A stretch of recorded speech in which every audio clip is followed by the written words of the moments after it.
In the fast-paced world of NASCAR, talent and tenacity are the cornerstones of success. Yet a persistent narrative circulates among a faction of fans, dismissing certain drivers as silver spoons and attributing their achievements solely to their famous lineage. Chase Elliott is the son of the legendary Bill Elliott. A random sampling of Chase's accomplishments includes championships in the Xfinity Series and Cup Series.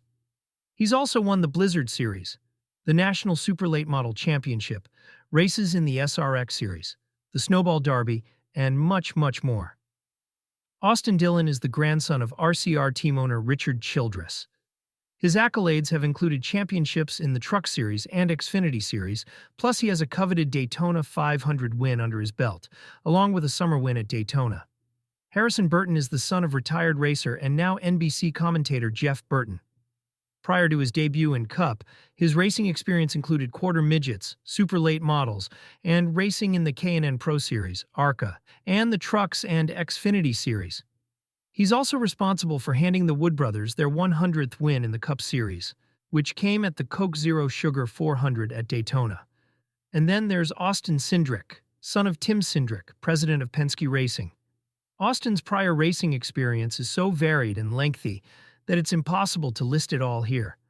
However, just a few of those accomplishments have included an Xfinity Series championship, a Daytona 500 win, a bronze medal in the X Games, being the youngest development driver for Ford, racing in IMSA, Global Rallycross, ice racing, and much more. Yet despite all this, all four are too familiar with the term silver spoon. These drivers began their racing journeys at tender young ages, earning accolades across numerous series before ascending to NASCAR's Cup Series and proving that their places were hard-earned, not handed to them on a silver platter. But jaded motorsports fans are quick to label and dismiss, all too conveniently forgetting that NASCAR was built on the bedrock of family. 4 generations of Pettys have raced in NASCAR: Lee, Richard, Kyle, and Adam, in that order as the legacy ran from father to son.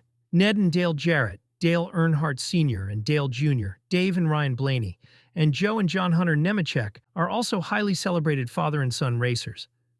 And let's not forget the famous brothers that have raced, including Bobby and Donnie Allison, Darrell and Michael Waltrip, Bobby and Terry Labonte, Rusty and Kenny Wallace, and Kurt and Kyle Busch. Yes, there's no denying that family ties run deep in the sport's history.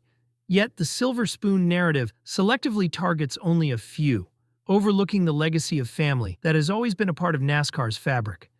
And it becomes worse when the driver is having an off-season, despite that slumps in any sport are commonplace. Even 7-time champion Jimmy Johnson went winless in his final year, as did the legendary Dale Earnhardt Jr. and Kevin Harvick. For that matter, current champion Ryan Blaney went winless in points-paying races throughout 2022. Off years are all part of the sport, but fans are merciless when it happens. And if the driver happens to be the son of a former racer, they're automatically labeled as a silver spoon.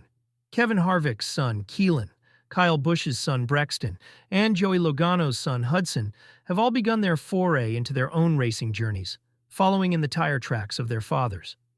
Will they too be subjected to the silver spoon criticism? Or will fans eventually acknowledge that legacy and lineage are integral to NASCAR, just as they are in any family business?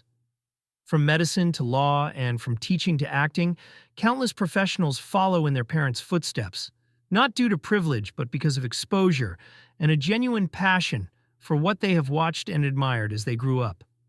They still endure rigorous training and demonstrate unwavering commitment to reaching the pinnacle of their professions. The same is true for these NASCAR drivers, who have navigated long and arduous roads, demonstrating resilience, skill, and a profound love for racing. So, why the selective skepticism? Why the dismissal of their dedication and prowess? It's time for fans to re-examine their biases and celebrate the rich tapestry of family legacy that defines NASCAR. The next time the silver spoon description surfaces, let's remember the Pettys, the Earnhardts, the Waltrips and Allisons, and countless other families who have made NASCAR what it is today. After all, family and legacy aren't just a part of NASCAR, they are its heartbeat.